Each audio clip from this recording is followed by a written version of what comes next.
Hi, I'm Michael. I wanted to talk a little bit about the problem with personas. And this comes about through many people's portfolios that I've seen really do start and bring some attention to the fact that they have personas. However, sometimes just things seems to be lost from then on. And the reason why I think personas are extremely important, I also is that we obviously need to think about someone other than ourselves when we're building something. You're almost going to be in a better position as a company if you, in fact, use your own product. And there's some famous examples here in Chicago, being Jason Fried and Basecamp is a terrific example of something where they were sort of solving their own problems about how they communicated, and then they used those insights in order to create software for others. It's one nice work if you can get it. It's just not often possible. We're creating products for people who indeed have not only different feelings than us, but often different situations and contexts of how they're going to use the product. And that's where these personas are super helpful. So, some examples here. There we go. This is kind of a typical persona.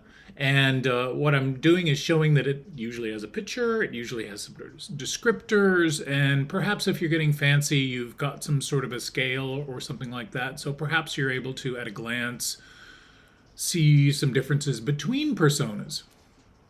But I think that's where things start to go off the rails. First of all, they shouldn't be this complicated, and there shouldn't be so many.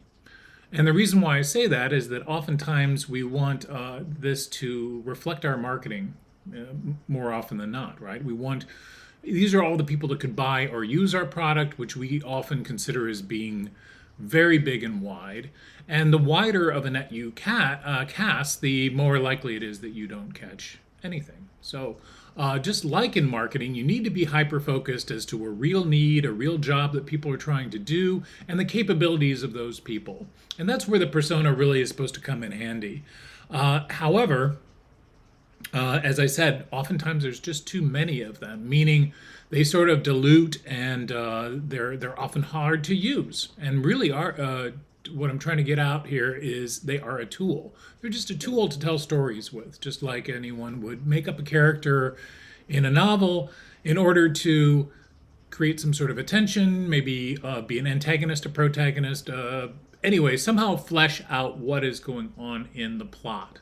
And more is not better. So if you've got War and Peace, for example, it's got an array of characters, and those you need to invest time and empathy in order to get to know their motivations, understand what they're doing, and how they impact progress moving forward in the narrative. And personas are exactly the same when it comes to product, because what they're really used for is stories, and those stories usually have a user wants something or does something for some benefit. User story, there we go. User stories definitely have been around for quite a long time.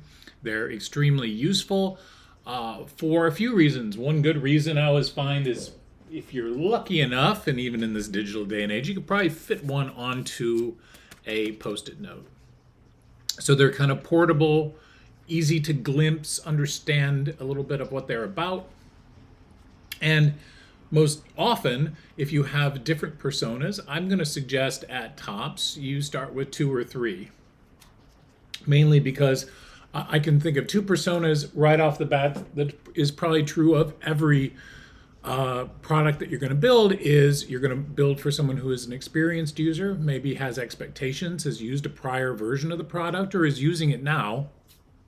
And then you have brand new users. And so brand new user stories are really impactful because most people in the team may or may not be people that use your own software. So why not give them a proxy so that they can ask those silly questions about, well, how would people know that doing this results in this? Or how would we organize this so that someone who was new would maybe understand some of these terms that we use? Or et cetera, et cetera. So you get the idea that they're just a proxy so that when you see the story and it's got your persona of Bill in it, that Bill is a character meant to question, like, why is Bill doing this?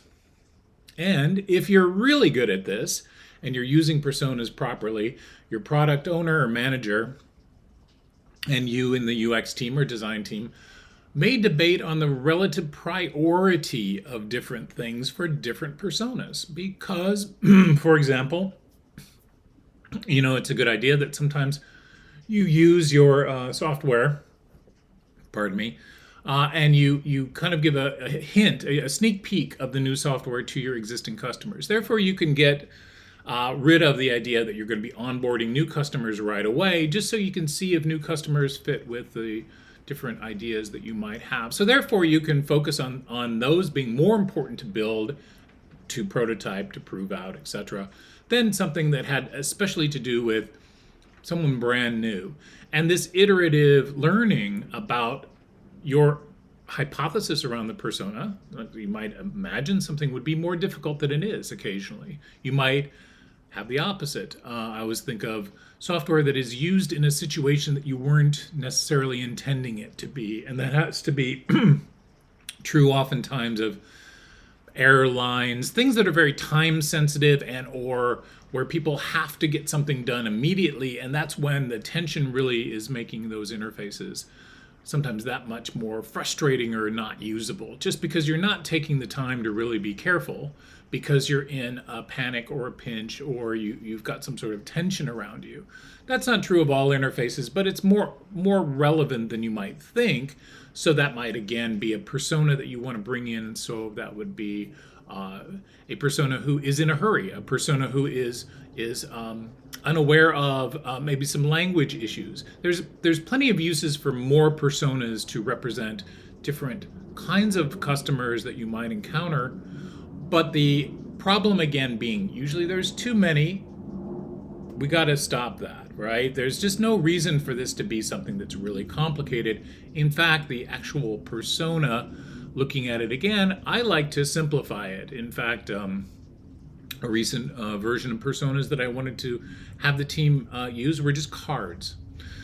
Cards that you could play like a game, and that's really what was fun about it, is that you could kind of, in my imagination, you could pull out the card and say, well, how would XYZ feel about this? Or how you could basically play out scenarios to drive priority or to even focus on the design and how that design might be interpreted by that particular persona. So good stuff all around. And that's why we kept it pretty simple. We really wanted to focus on the picture. I always think that is the unsung hero of the persona, is just to embody a particular, because we're so good at faces, names, ages, capabilities, etc. If you see one of your personas is 8-year-old, you're just not gonna need a lot of the verbiage to explain what 8-year-olds may or may be like. Again, maybe you do, but let's just say that the picture itself does a lot of the work of a persona, so it should be pretty prominent. And I always think there might be some sort of quote. I like a quote, like maybe it's a personal quote. It has something to do with their jobs to be done. Why are they here? Why are they lacking in something that may be relevant to how you might be able to design around particular languages, particular flows, etc., that really help that kind of person connect with the task at hand.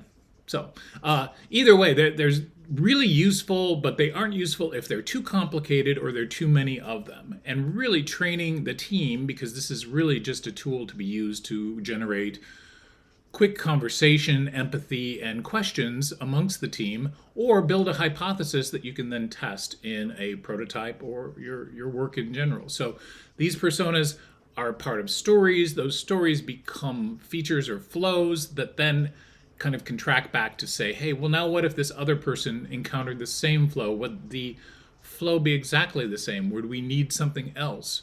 So they're thought starters amongst, again, not just designers, but everyone involved on the team. And just lastly, they aren't your marketing plan.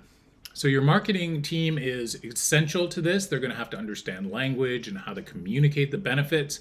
But personas are not marketing personas, meaning something that has a little bit more to do with available.